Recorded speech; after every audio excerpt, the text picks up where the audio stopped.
So today I'm going to showcase two of the best main DPS from the standard banner, which is Keqing and Tighnari.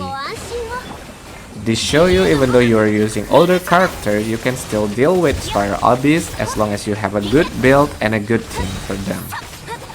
So in the first half I'll be using Nahida, Fischl, Kokomi and Keqing. Nahida and Fischl will be dealing a lot of Dendro and Electro damage via spread and aggravate, and Kokomi will be there as your only healer and also to produce Dendro core to deal with the crab seed in the third floor. So this is a pretty simple but effective team. So Keqing will be your main DPS here. She is not dealing that big damage like the newer DPS, but she still perform well with this team. Nahida helped her a lot, producing aggravate damage, and yeah, that Kokomi also helped with a bit of Dendro core, so it adds extra hyper bloom damage, even though it is not much, since Keqing is not built EM here. So for the second half, I'll be using Lauma, Furina, Cookie Shinobu, and Tighnari. So this is not your standard hyper bloom team, but since your Hydro is not Xingqiu or Yelan, you can use Tighnari here well, because Furina will still be attacking the enemy and add Hydro Aura even when you are using charge attack from Tighnari, so you can still produce Dendro core while using Tighnari charge attack. And the team actually performed pretty well. I never thought this will be a good team, but it actually is, especially versus single enemy. Ooh, look at that. So many Dendro core produced because Sigurd is just spawning another wilderness. It is pretty fun to use and also strong. So that's it for the first battle. In the second part of the first half, we'll be facing the Baptismal V6. Yeah, gladly we use Nahida here so we can deal with the shield from the Baptismal V6 easily, because Nahida Dendro Mark will always deal damage and Fischl will trigger that Dendro damage to the V6, so we can easily deal damage while dodging, because the V6 deal pretty big damage when it has the shield. So it is a pretty easy floor if you have a good Dendro character. Now on the second battle of the second half, we'll be facing two wilderness enemies. So this is probably the thickest floor on this entire Spiral Abyss. So you will really need big DPS to deal with this before your time runs out. Lately, this team is a great single target damager, so yeah, pretty sure I can deal with this enemy with 2.5 minutes left, because we run our first half pretty quickly.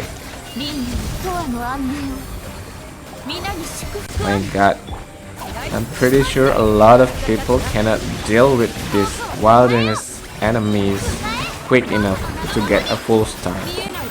Pretty sure they should just spawn them, both of them at once, not one at a time, because they're just too thick. We can't really deal with them quickly.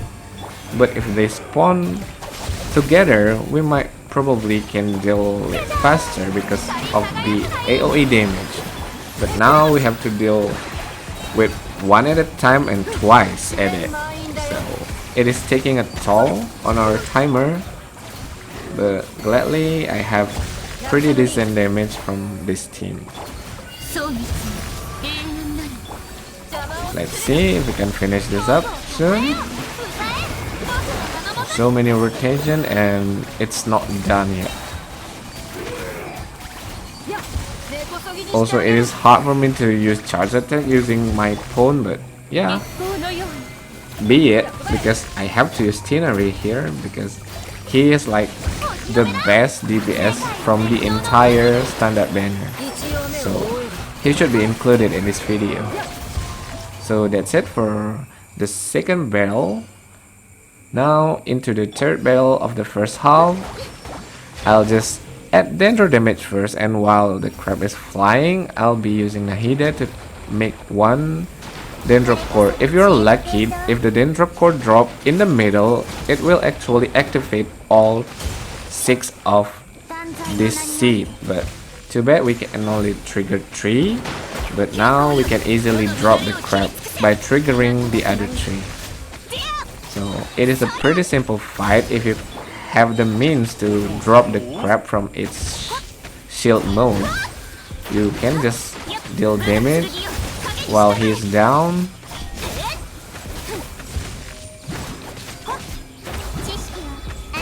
So Nahida really helped a lot in this fight because yeah, it can add Dendro to all of the seed at once, and the seed actually deals pretty big damage to the crab. So if possible, make sure to use Dendro core to deal with the seeds and add extra damage to the crab.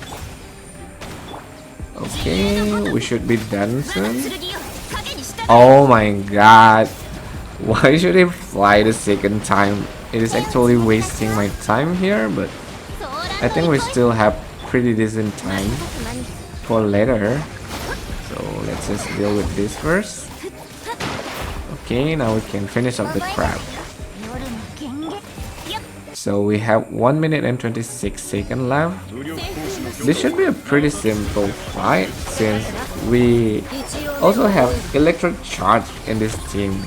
Even though most of the damage will be from Hyper Bloom and Dendro damage, but yeah, we actually add some electric charge damage, so it will also help with the shield. But ooh, it is thicker than I expected. Probably this team is not really that good versus this shield, but it's okay. It is good versus the enemy itself. So now we can just deal extra damage to the enemy and clear this quickly. We still have 40 seconds left. I think I still can do it. Okay, let's just dodge first. Now we can aim. Okay, let's go. 30 seconds left. I think that's it for today. Thank you for watching. I hope you guys enjoyed the video, and kindly subscribe if you haven't subscribed to my channel, and see you again on my next Genshin Impact video. Bye bye.